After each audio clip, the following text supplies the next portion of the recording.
নমস্কার, দেখছেন কলকাতা টিভির সঙ্গে রয়েছে আমি তসমিনা। শুরু করছি জেলার সারাদিন। আর শুরুতেই যে খবর আপনাদের সামনে তুলে ধরবো, উত্তরবঙ্গে একেবারে বিপর্যয় এবং সেখানে সেতুতে সেনাবাহিনীর টিম তারা পৌঁছে গিয়েছে।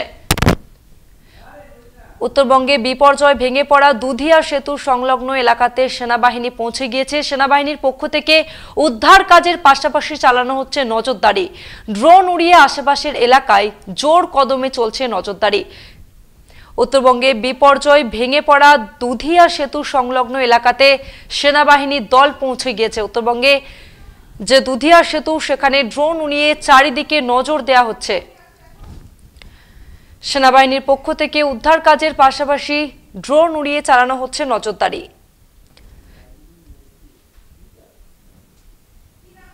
একদিকে লাগাতার বৃষ্টি আর অন্যদিকে ভুটান পাহাড় থেকে নেমে আসা বৃষ্টির জলে বন্যার পরিস্থিতি।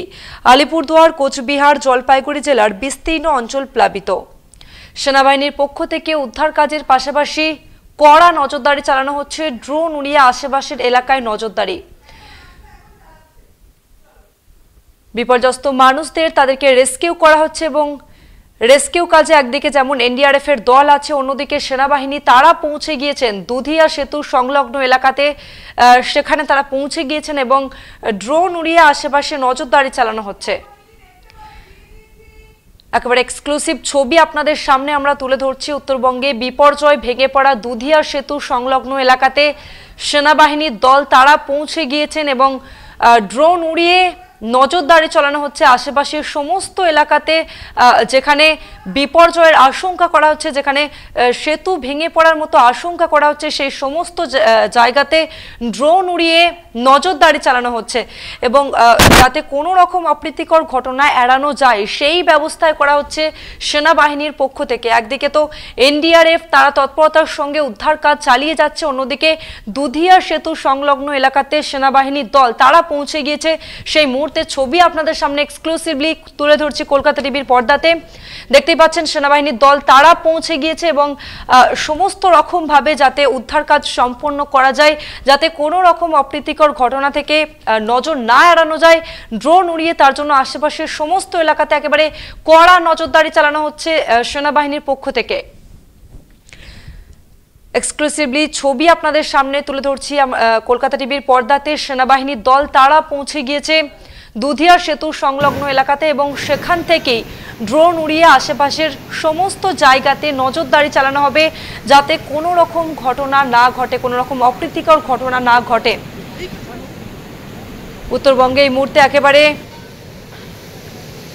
লাগাতার বৃষ্টি এবং যার জেরে বন্যার পরিস্থিতি। ভুটান পাহাড় থেকে নেমে আসা বৃষ্টির জলে একেবারে বন্যার পরিস্থিতি। আলিপুরদুয়ার, কোচবিহার, জলপাইগুড়ি জেলাতে বিস্তীর্ণ অঞ্চল প্লাবিত হয়েছে। আমাদের সঙ্গে ফোন লাইনে রয়েছে আমাদের প্রতিনিধি অরিত্র ঘোষ। অরিত্র, বিস্তারিত জানতে চাইবো ঠিক কি পরিস্থিতি, কোন জায়গায় আমরা দেখতে পাচ্ছি যে সেনাবাহিনী তারা পৌঁছে গিয়েছে? দুধিয়া সেতু, মিরিকের যে সেতু ভেঙে পড়ার ফলে এই ভরত বিপর্যয়ের মতো ঘটনা ঘটেছে, সেই এলাকায় একদিকে যেমন এনডিআরএফ এর তরফ থেকে উদ্ধার কার্য চালানো হচ্ছে, সেকেন্ড ব্যাটালিয়ন এনডিআরএফ এর 3 কোম্পানি বাহিনী সেখানে পৌঁছেছে, তারা যেমন সকাল থেকে উদ্ধার কাজ চালাচ্ছেন, ঠিক সেরকমই এই মুহূর্তে ঘটনাস্থলে পৌঁছেছেন ভারতীয় সেনাবাহিনীর আধিকারিকরা এবং সেনাবাহিনীর তরফ থেকে একদিকে যেমন গোটা এলাকা খতিয়ে দেখা হচ্ছে, উদ্ধার কার্য যেমন একদিকে চালানো হচ্ছে, ঠিক তারই পাশাপাশি বিপর্যয় কবলিত, দুর্যোগ কবলিত এলাকায় ঠিক কোন কোন ভাবে মানুষকে রেস্কিউ করা যেতে পারে, কিভাবে আটকে থাকা মানুষদেরকে উদ্ধার করা যেতে পারে, সেই বিষয়গুলি যেমন একদিকে তারা খতিয়ে দেখছেন, একই সাথে উদ্ধার কার্য চালাচ্ছেন, পাশাপাশি ড্রোন উড়িয়ে নজরদারি চালাচ্ছেন তারা। অর্থাৎ এই যে দুধিয়া সেতু সংলগ্ন এলাকা মিরিকের, সেই এলাকায় আর কোথাও কোনো ধ্বংসস্তূপ রয়েছে কিনা, বিপর্যয়ের কবলে কোথাও কোনো পাহাড়ের কোলে কোনো গ্রাম আটকে রয়েছেন কিনা, সেখানে কোনো মানুষ আটকে রয়েছেন কিনা, কোন রকম পর্যটকরা সেখানে আটকে রয়েছেন কিনা, সেই বিষয়গুলি কিন্তু এই ড্রোনের মাধ্যমে তারা ড্রোন উড়িয়ে খতিয়ে দেখছেন। এটাও খুব উল্লেখযোগ্য ভাবে শনিবার রাত্রে এই যে বালাসন নদী, সেই বালাসন নদীর উপর দুধিয়া লোহার সেতু, সেই একাংশ বৃষ্টিতে ভেঙে যায়। ইতিমধ্যেই শিলিগুড়ি এবং মিরিকের যোগাযোগ বিচ্ছিন্ন হয়ে গিয়েছে। তৌড়েনির কাছে দাঁড়াগাঁও বলে একটি জায়গা, সেখানে গভীর রাতে ধস নামে, যেটা স্থানীয়দের তরফে জানা যাচ্ছে যে এই ঘটনা, এই রকম ভয়াবহ রূপ দার্জিলিং এর শেষ দেখা গিয়েছিল 1998 সালে। তারপর 27 বছর বাদে ফের এরকম ভয়াবহ পরিস্থিতি তৈরি হলো দার্জিলিং মিরিক সংলগ্ন এলাকাতেই। দেখো, ইতিমধ্যে শেষ আপডেট যেটা পাওয়া যাচ্ছে, 17 জনের মৃত্যু হয়েছে বলে জানা যাচ্ছে। বহু মানুষ এখনো পর্যন্ত নিখোঁজ রয়েছেন, তাদের খোঁজে তল্লাশি যেমন চালানো হচ্ছে, স্থানীয় প্রশাসন যেমন সহযোগিতা করেছেন, রাজ্য সরকার, রাজ্যের পুলিশ যেমন রয়েছে, একই সাথে এনডিআরএফ এর 3 কোম্পানির বাহিনী রয়েছেন এবং এছাড়া ভারতীয় সেনাবাহিনীর পক্ষ থেকেও কিন্তু তারা সেখানে পৌঁছে গিয়েছেন, উদ্ধার কার্য একদিকে যেমন চালাচ্ছেন, ঠিক একই সাথে ড্রোন উড়িয়ে কোথাও কোনো রকম মানুষ আটকে রয়েছেন কিনা আর কোথাও কোনো ধ্বংসস্তূপ রয়েছে কিনা সেই বিষয়গুলো খতিয়ে দেখা হচ্ছে ভারতীয় সেনাবাহিনীর পক্ষ থেকে। ধন্যবাদ তোমাকে অরিত্র। দুর্যোগে বিপর্যস্ত উত্তরবঙ্গ, একদিকে লাগাতার বৃষ্টি, অন্যদিকে ভুটান পাহাড় থেকে নেমে আসা বৃষ্টির জলে বন্যার পরিস্থিতি। আলিপুরদুয়ার, কোচবিহার, জলপাইগুড়ি জেলার বিস্তীর্ণ অঞ্চল প্লাবিত এবং ইতিমধ্যেই বেশ কয়েকজনের মৃত্যু হয়েছে এবং বেড়াতে গিয়ে আতঙ্কে দিন কাটাচ্ছেন পর্যটকরা।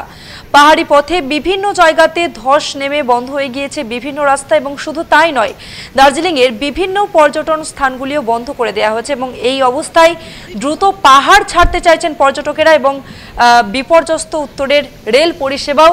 উত্তরবঙ্গে বিপর্যয় সেতু এবং উত্তরবঙ্গে বিপর্যয় সেখানে ভেঙে পড়া দুধিয়া সেতু সংলগ্ন এলাকাতে সেনাবাহিনীর দল তারা পৌঁছে গিয়েছেন।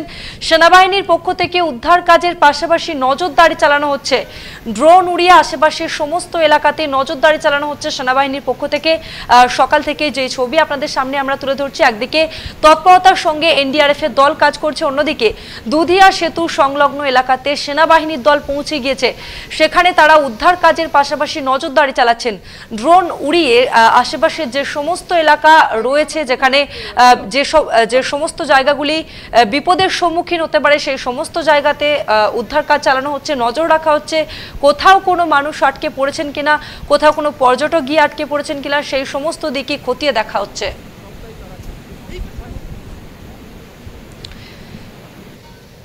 ড্রোন উড়িয়ে আশেপাশের এলাকাতে নজরদারি চালানো হচ্ছে সেনাবাহিনীর পক্ষ থেকে। দুধিয়া সেতু সংলগ্ন এলাকাতে সেনাবাহিনীর দল তারা পৌঁছে গিয়েছেন।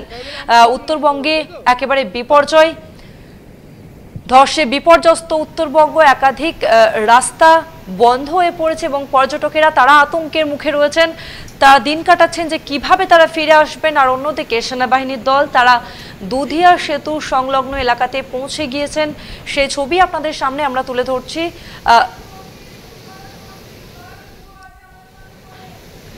এই মুহূর্তে আমাদের সঙ্গে ফোন লাইনে রয়েছেন উত্তরবঙ্গ উন্নয়ন মন্ত্রী উদয়ন গুহ। উদয়ন বাবু, আপনাকে কলকাতা টিভিতে স্বাগত।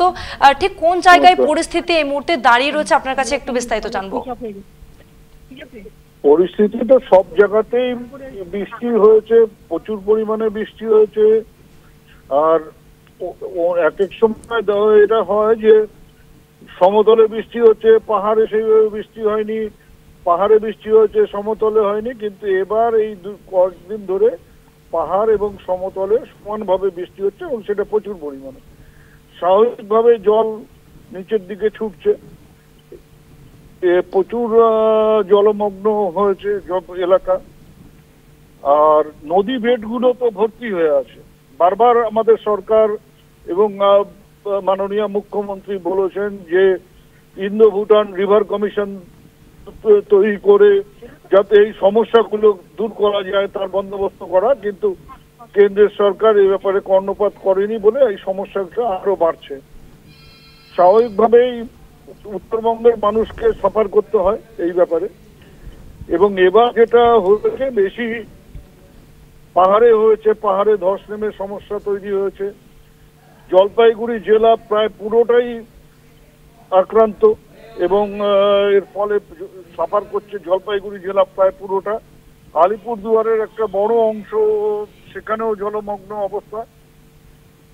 কুচবিহারে খানিকটা হয়েছে, কিন্তু এই দুটো জেলার তুলনায় বা তিনটে জেলার তুলনায় কুচবিহার কম। তা এখানে এখন যেটা হচ্ছে মানুষকে রেস্কিউ করা, তাদেরকে ক্যাম্পে থাকবার বন্দোবস্ত করা, তাদের খাবার এবং থাকার বন্দোবস্ত করা। প্রশাসন সব দিক থেকে সেটা ব্যবস্থা নিচ্ছে। আমরাও ঘুরে ঘুরে দেখছি যাতে করে ক্যাম্পগুলোতে মানুষের মিনিমাম সাপোর্ট তাদের কাছে পৌঁছয় এবং খাবার এবং থাকবার, বিশেষ করে পানীয় জলের বন্দোবস্ত করা, সেগুলো করা হচ্ছে। প্রশাসনের সর্বস্তরের আধিকারিকেরা সক্রিয়ভাবে সেই কাজগুলো করছেন। মাননীয় মুখ্যমন্ত্রী আজকে কলকাতার থেকে পুরো ব্যাপারটা দেখেছেন, তিনি যোগাযোগ করেছেন সব জেলার অফিসারদের সাথে। আগামীকাল তিনি এখানে এসে পৌঁছবেন এবং আরো বেশি দ্রুততার সাথে এই কাজগুলো হবে এবং অনেক বেশি মানুষকে আরো বেশি রিলিফ পৌঁছে দেওয়া যাবে বলে আমার মনে হচ্ছে, এবং প্রশাসন ইতিমধ্যে সক্রিয় ভাবে সেই কাজগুলো করছেন। আর বৃষ্টি যদি না হয়, কিন্তু ফোরকাস্ট আছে বৃষ্টি হবে, সেইভাবে সবাই তৈরি হচ্ছেন। বৃষ্টি যদি না হয়, এখন পর্যন্ত দুপুরের পর থেকে আর বৃষ্টি হচ্ছে না, এই বৃষ্টিটা যদি বন্ধ হয় তাহলে আশা করা যায় দ্রুত জলটা নেমে যাবে। ধন্যবাদ আপনাকে উদয়নবাবু। দুর্যোগে বিপর্যস্ত উত্তরবঙ্গ, একদিকে লাগাতার বৃষ্টি, অন্যদিকে ভুটান পাহাড় থেকে নেমে আসা বৃষ্টির জলে বন্যার পরিস্থিতি। আলিপুরদুয়ার, কোচবিহার, জলপাইগুড়ি জেলার বিস্তীর্ণ অঞ্চল প্লাবিত হয়েছে এবং গত 12 ঘন্টায় 300 মিলিমিটার বৃষ্টি হয়েছে, এমনটাই খবর পাওয়া যাচ্ছে। অন্যদিকে যারা বেড়াতে গিয়েছিলেন তারা আতঙ্কে দিন কাটাচ্ছেন। সেই সমস্ত পর্যটকেরা পাহাড়ি পথে বিভিন্ন জায়গাতে ধস নেমে বন্ধ হয়ে গিয়েছে বিভিন্ন রাস্তা। শুধু তাই নয়, দার্জিলিংয়ের বিভিন্ন পর্যটন স্থানগুলিও বন্ধ করে দেওয়া হয়েছে এবং এই অবস্থায় দ্রুত পাহাড় ছাড়ছেন পর্যটকেরা। বহু পর্যটক তারা আটকে রয়েছেন। অন্যদিকে উদ্ধার কাজ চলছে তৎপরতার সঙ্গে। একদিকে এনডিআরএফ এর দল উদ্ধার কাজ চালাচ্ছে, অন্যদিকে সেনাবাহিনীর পক্ষ থেকেও নজরদারি চালানো হচ্ছে। একাধিক রাস্তায় ধস নেমে যোগাযোগ বিচ্ছিন্ন এবং কোথাও কোনো পর্যটক আটকে রয়েছে কিনা সেই সমস্ত দিক খতিয়ে দেখা হচ্ছে।